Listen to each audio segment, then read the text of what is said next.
خرم سلطان، سلیمان کی سب سے چہیتی بیوی، وہ جو ایک کنیز تھی جس سے سلطان کو محبت ہو گئی، اسے آزاد کیا اور تمام عثمانی روایات کو توڑتے ہوئے اس سے شادی کر لی، اسے اپنی ملکہ بنا لیا۔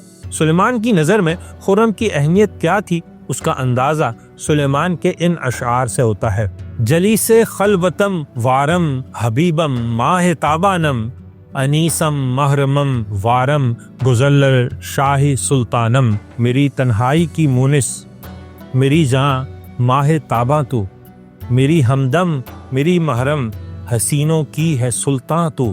کپود چونکہ مدہ ہم سنی مدھ ای درم دائم، یورک پر غم گزم پر نم محبیم و خوشحالم۔ تیرے در کا ہوں میں منگتا، لبوں پر ہے ثنا تیری، دل پر غم چشم پر نم سے محبی کی ہے جانا تو۔ جی ہاں، دنیا کا سب سے بڑا سلطان اپنی محبوبہ کے در کا منگتا بنا ہوا ہے، اور یہ بات خرم اچھی طرح سمجھ چکی تھی۔ سلیمان سلطنت پر تو راج کرتا ہے، لیکن اس کے دل پر صرف خرم کا راج ہے۔ خرم کو سب کچھ مل چکا تھا، لیکن ایک چیز نہیں، تخت اس کی اولاد کا نہیں تھا، کیونکہ سلیمان کا سب سے بڑا اور سب سے قابل بیٹا شہزادہ مصطفیٰ کسی اور بیوی سے تھا، وہ کہ جسے فوج بھی چاہتی تھی، عوام بھی پسند کرتی تھی۔ خرم سلطان کو صبر کرنا چاہیے تھا، وقت کا انتظار کرنا چاہیے تھا، لیکن جو سلیمان عالی شان کے دل پر راج کرتی ہو، وہ آئے ہوئے وقت کو ہی بدلنا چاہتی تھی، اور پھر سیاست میں اس کی مداخلت بڑھتی چلی گئی۔ ایک طرف نظام اور دوسری طرف حرم، دونوں نے مل کر وہ کیا جس کا خمیازہ سلطنت نے بھگتا۔ سلطان سلیمان کا سب سے قریبی دوست تھا سلطنت کا وزیر اعظم ابراہیم پاشا، بچپن کا دوست اور سلطنت عثمانیہ میں سلیمان کے بعد سب سے طاقتور بندہ۔ اس کے پاس ایسی پاور تھی جو پہلے کسی وزیر کے پاس نہیں تھی، اور یہ بات یاد رکھیں، طاقت کا نشہ سب سے خطرناک ہوتا ہے۔ ابراہیم کے اندر حد سے زیادہ کانفیڈنس آ گیا، شاید غرور کی حد تک۔ وہ کسی کے سامنے خیال نہ کرتا، خود کو ریاست کا اصل مالک سمجھتا، بلکہ عراق کی فوجی مہم کے دوران اس نے خود کو سراسر سلطان قرار دیا، یعنی کمانڈر ان چیف سلطان۔ اور سلطنت کوئی بھی ہو، اس میں سلطان صرف ایک ہی ہو سکتا ہے۔ ایک طرف یہ غلطیاں اور دوسری طرف خرم سلطان، جسے پتا تھا کہ ابراہیم پاشا بھی شہزادہ مصطفیٰ کا حامی ہے۔ کچھ چیزیں سلیمان خود بھی دیکھ رہا تھا اور کچھ اس کے کان بھی بھرے گئے، اور اب اس کے پاس دو راستے تھے، ثابت کرنا تھا کہ وہ ایک دوست ہے یا ایک بادشاہ۔ سوال نظام کے سامنے رکھا گیا، ریاست کی سلامتی، ایک طاقتور وزیر کا غرور، حل کیا ہے؟ شیخ الاسلام نے قلم اٹھایا اور مہر لگا دی۔ اب یہ صرف سلیمان کا فیصلہ نہیں تھا، یہ قانون کا فیصلہ تھا۔ اور پھر 14 مارچ 1536 کی رات سلیمان نے ابراہیم کو اپنے محل میں رات کے کھانے پر بلایا۔ دونوں نے ساتھ کھانا کھایا، کئی پرانی یادیں تازہ کی، اور پھر سلیمان نے کہا، آج رات یہیں ٹھہرو، صبح ملاقات ہوگی۔ وہ برابر والے کمرے میں سونے چلا گیا۔ دونوں کے بیچ میں ایک دیوار تھی، لیکن ابراہیم کو اطمینان تھا کہ یہ تحفظ کی دیوار ہے جس کے پار اس کا بچپن کا دوست سو رہا ہے۔ وہ اطمینان سے آنکھیں بند کیے لیٹا تھا، لیکن دیوار کے اس طرف سلیمان کی آنکھیں کھلی تھیں۔ وہ جانتا تھا کہ یہ فیصلے کی رات ہے۔ اگلی صبح محل کے خادموں کو ابراہیم پاشا کی لاش ملی، اسے گلا گھونٹ کر مار دیا گیا تھا۔ نظام نے پہلا شکار کر لیا اور اب اس کی نظریں دوسرے شکار پر تھیں۔ شہزادہ مصطفیٰ سلطان سلیمان کا بہت ہی لائق، بہادر اور پاپولر بیٹا، سلطنت عثمانیہ کی فوج میں اہم ترین ینیچری بھی اسے پسند کرتی تھی اور اسی کو اگلا سلطان دیکھنا چاہتی تھی۔ لیکن محل کے اندر ایک الگ ہی کھیل چل رہا تھا۔ خرم سلطان چاہتی تھی کہ تخت اس کی اولاد کو ملے، اور یہ خوف غلط نہیں تھا۔ ہم آپ کو پہلے بھی ویڈیوز میں بتا چکے ہیں کہ سلطنت عثمانیہ میں فریکٹریسائیڈ یعنی بھائیوں کے قتل کو قانونی حیثیت حاصل تھی، یعنی شہزادہ مصطفیٰ کے سلطان بننے کا مطلب تھا کہ خرم سلطان کی اولاد مار دی جائے گی، اور کوئی ماں نہیں چاہتی کہ اس کی اولاد قتل ہو۔ اس نے نئے وزیر اعظم اپنے داماد رستم پاشا کے ساتھ مل کر سلیمان کے ذہن میں شک کا بیج ڈالنا شروع کر دیا۔ پہلے تو سلیمان کے اپنے خوف کو استعمال کیا کہ جو اسے بچپن سے تھا۔ آپ کو یاد ہوگا پچھلی ویڈیو میں ہم نے ذکر کیا تھا کہ سلیم اول اپنے والد بایزید ثانی کو تخت سے اتار کر بادشاہ بنا تھا۔ تو شاید سلیمان کو بھی ڈر تھا کہ کہیں اس کے ساتھ بھی یہی نہ ہو، مصطفیٰ فوج کے ساتھ مل کر اس کے خلاف بغاوت نہ کر دے۔ وہ پاپولر تو تھا ہی، اور بادشاہت کے نظام میں پاپولر ہونے سے بڑا جرم کوئی نہیں ہوتا۔ حال یہ تھا کہ ینیچری مصطفیٰ کو سلطان بلاتی تھی، اب سلیمان کے کان کیوں نہ کھڑے ہوں؟ بادشاہت نظام ہی ایسا ہے۔ دنیا کے عظیم ترین بادشاہ جو سمجھتے ہیں کہ وہ لوگوں کی زندگی اور موت کے فیصلے کرتے ہیں، انہیں اپنی اولادوں سے، اپنے بھائیوں سے، اپنے رشتہ داروں سے اتنا خوف ہوتا ہے۔ بہرحال اس موقع کا پورا فائدہ اٹھایا رستم پاشا نے، جنہوں نے کچھ جعلی خط بنائے جن سے سلیمان سمجھا کہ مصطفیٰ صفوی امپائر سے مدد لے کر تخت پر بیٹھنے کی کوشش کر رہا ہے۔ صبر جواب دے گیا، شیخ الاسلام کے فتوے کے ساتھ فیصلہ ہو گیا اور اس پر عمل کا دن بھی آ گیا۔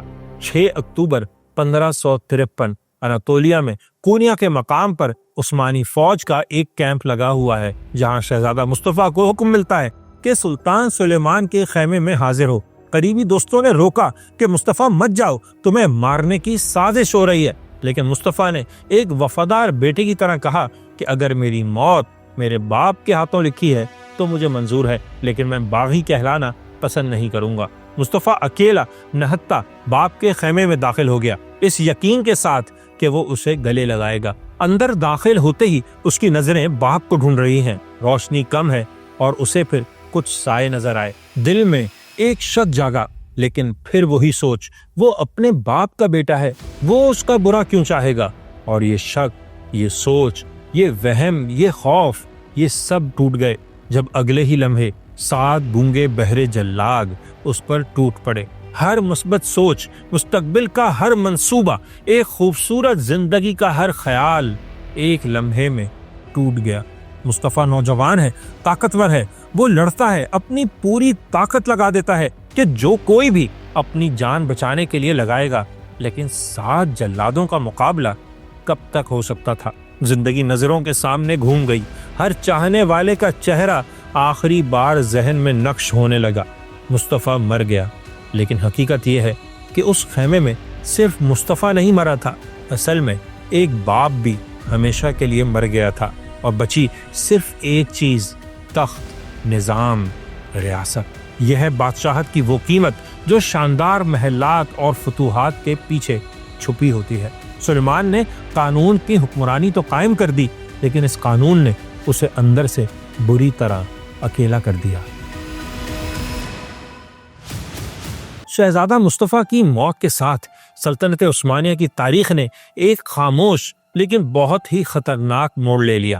بظاہر سلطنت اب بھی بہت طاقتور تھی، اس کی توپیں اب بھی دشمن کے دل دہلا رہی تھیں، اور سلطنت کی سرحدیں اب بھی 3 بر اعظموں پر پھیلی ہوئی تھیں، لیکن انٹرنلی وہ ڈائنامکس جنہوں نے سلطنت کو اس بلندی تک پہنچایا تھا رکنے لگے۔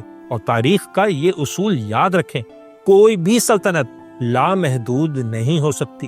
سلیمان کے دور میں عثمانی سلطنت اپنی نیچرل اور جیوگرافیکل لمٹ تک پہنچ چکی تھی۔ 1529 میں ویانا کا وہ مشہور محاصرہ جس میں سلیمان کی فوج موسم کی خرابی اور سپلائی لائنز کٹ جانے کی وجہ سے کامیاب نہیں ہو سکی تھی، بتا چکا تھا کہ اب استنبول سے نکل کر ویانا جا کر جنگ لڑنا لاجسٹیکلی ممکن نہیں ہے۔ سلطنت اب اتنی بڑی ہو چکی ہے کہ اب اسے مزید پھیلایا نہیں جا سکتا۔ اب صرف ایک ہی چیز پر زور دینا ہے، سلطنت کی حدود کے اندر قانون اور نظام کی حکمرانی پر۔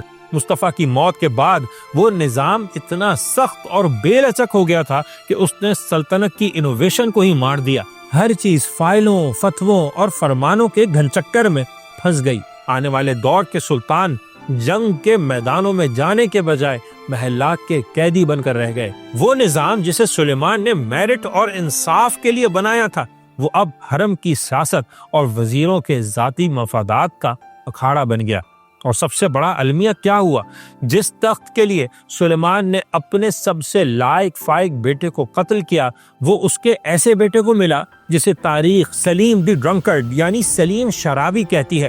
وہ پہلا عثمانی سلطان جس نے کبھی جنگ کے میدان میں قدم نہیں رکھا، بلکہ اس کے دور میں سارا اختیار وزیروں کے پاس تھا یا پھر حرم کے پاس۔ خرم کی وجہ سے حرم اتنا پاورفل ہو گیا کہ سلطنت عثمانیہ 250 سال تک سلطنت آف ویمن یعنی خواتین کی سلطنت کہلاتی رہی۔ یہ ایک باپ کی اور ایک بادشاہ کی سب سے بڑی ناکامی تھی کہ اس کی دی ہوئی قربانی نے سلطنت کو اس کا بہترین وارث نہیں بخشا بلکہ زوال کی طرف پہلا قدم دیا۔ تاریخ میں سلیمان کی دولت، اس کے لباس، اس کے ہیرے جواہرات اور دربار کی شان و شوکت کو اتنا بڑا چڑھا کر پیش کیا گیا ہے کہ اصل سلیمان کہیں کھو گیا۔ اس پر ڈرامے لکھے گئے، اوپرا بنائے گئے اور پاپ کلچر نے اسے حرم کے ایک رومانٹک کریکٹر کے طور پر زندہ رکھا، لیکن سلیمان کی اصل کہانی رومانٹک نہیں ہے۔ یہ سبق ہے کہ ایبسولوٹ مونارکی یعنی مطلق العنانیت کتنی ظالم ہو سکتی ہے۔ سلیمان علی شان نے سلطنت عثمانیہ کو تاریخ کی بلندی پر پہنچایا۔ اس میں کوئی شک نہیں کہ وہ مسلمانوں کی تاریخ کے چند بڑے حکمرانوں میں سے ایک ہے، لیکن اس بلندی تک پہنچنے کے بعد اسے جو تنہائی ملی، اکیلا پن ملا، وہ کسی عام انسان کی سوچ سے بھی باہر ہے۔ زندگی کے آخری سالوں میں سلیمان ایک خاموش، اداس اور تنہائی پسند انسان بن چکا تھا۔ وہ بادشاہ کے جس کے ایک اشارے سے یورپ کانپتا تھا، وہ اب محل میں سونے اور چاندی کے برتنوں کے بجائے مٹی کے برتنوں میں کھانا کھاتا تھا۔ وہ دعائیں مانگتا رہتا، اللہ سے معافی کا طلبگار رہتا اور ان لوگوں کو یاد کر کے روتا جو اس کے حکم پر موت کے گھاٹ اتارے گئے۔ شاید وہ جان چکا تھا کہ اس دنیا میں بادشاہت اور انصاف ساتھ ساتھ نہیں چل سکتے، اور پھر 71 سال کا بوڑھا سلطان اپنے آخری سفر پر روانہ ہو گیا اور اس کی وصیت نے پوری تاریخ کو رلا دیا۔ مئی 1566 میں ہنگری کے لیے ایک نئی مہم کا آغاز ہوا۔ سلطان سلیمان اس عمر میں بھی لشکر کے ساتھ تھا اور پہلا محاصرہ ہوا سگتوار کے قلعے کا، اور اس محاصرے کے دوران 6 ستمبر کی رات سلطان سلیمان کا اپنے خیمے میں انتقال ہو گیا۔ دنیا کا سب سے طاقتور انسان جس نے 46 سال تک ایک عظیم و شان سلطنت پر حکمرانی کی، خاموشی سے اس دنیا سے چلا گیا۔ فوج کا مورال گرنے سے بچانے کے لیے موت کی خبر چھپا دی گئی، یہاں تک کہ قلعہ فتح ہو گیا سلطان کے بغیر۔ لیکن سلیمان کی کہانی اس کی موت پر ختم نہیں ہوتی، یہ ختم ہوتی ہے اس کی وصیت پر۔ سلیمان نے وصیت کی تھی کہ جب اسے دفنایا جائے تو اس کے ساتھ وہ صندوق بھی قبر میں رکھا جائے جس پر تالا لگا ہوا ہے۔ شیخ الاسلام ابو سعود آفندی نے اس بات پر اعتراض کیا کہ شریعت کے مطابق قبر میں میت کے ساتھ کوئی بھی دنیاوی چیز دفن نہیں کی جا سکتی۔ انہوں نے حکم دیا کہ صندوق کھولا جائے۔ شیخ الاسلام کے حکم کے مطابق صندوق کا تالا توڑا گیا تو اس کے اندر کچھ کاغذ تھے، وہ فتوے تھے جن پر خود ابو سعود افندی اور دوسرے علماء کے دستخط تھے، وہ فتوے تھے جن کی بنیاد پر سلیمان نے ابراہیم پاشا، شہزادہ مصطفیٰ اور دوسرے لوگوں کے قتل کے احکامات جاری کیے تھے۔ سلیمان یہ کاغذات اپنے ساتھ قبر میں اس لیے لے جانا چاہتا تھا تاکہ بارگاہ الہی میں جب اس سے خون کا حساب مانگا جائے تو وہ ثبوت پیش کر سکے کہ اے اللہ، میں نے جو بھی کیا تیرے علماء کے دیے گئے فتووں اور ریاست کے قانون کے مطابق کیا۔ ایک انسان جس نے زندگی میں دنیا فتح کی، ایک نظام بنایا، قانون بنایا، لیکن وہ جانتا تھا کہ کوئی بھی چیز اسے اپنے ضمیر اور اللہ کی عدالت میں نہیں بچا سکتی۔ اب وہی شیخ الاسلام کھلی قبر کے کنارے وہ کاغذات ہاتھ میں لیے کھڑے تھے، آنکھوں سے آنسو بہ رہے تھے، اور پھر انہوں نے وہ جملہ ادا کیا جو آج بھی تاریخ میں محفوظ ہے، بلکہ ایک جملہ آج تک بادشاہت اور ظلم کے ہر نظام پر سوالیہ نشان اٹھاتا ہے کہ اے سلیمان، تو نے یہ کاغذات دکھا کر اپنا دامن تو بچا لیا، لیکن کل بروز قیامت ہم اپنا حساب کیسے دیں گے؟ سلیمان عالی شان رقبے اور آبادی کے لحاظ سے دنیا کی سب سے بڑی سلطنت چھوڑ گیا، وہ سلطنت کے جس کے پاس مکہ بھی تھا، مدینہ بھی، القدس بھی، نجف بھی، کربلا بھی، بغداد، دمشق، قاہرہ، تبریز اور ہاں استنبول جیسا دنیا کا سب سے بڑا شہر بھی، وہی شہر جہاں آج بھی وہ عالی شان بادشاہ دفن ہے، جس کے نام پر بنائی گئی مسجد سلیمانیہ میں اس کا تعارف کچھ ان الفاظ میں لکھا ہے: سلطان سلیمان، اس خدا کی قربت رکھنے والا جو عظمت اور قدرت کا مالک ہے، حقیقی بادشاہی بھی اسی کی ہے اور دنیا کی حاکمیت بھی اسی کی۔ سلطان سلیمان تو بس اس کا بندہ ہے، اس کی دی ہوئی قدرت سے بادشاہ بننے والا، زمین پر اس کا خلیفہ جو اللہ کی بھیجی گئی مقدس کتاب پر عمل کرتا ہے اور اپنی حکومت میں اس کے احکامات کی تعمیل بھی کرواتا ہے۔ وہ اللہ کی مدد اور اپنی فوج کی بہادری سے مشرق اور مغرب کی سرزمینوں کا فاتح ہے، ذل الہی ہے، عرب اور فارس کے سلطانوں کا سلطان، عثمانی خاقانوں کا 10واں خاقان، ایک سلطان کا بیٹا سلطان، سلطان سلیمان خان، ان کی سلطنت تا قیامت قائم رہے۔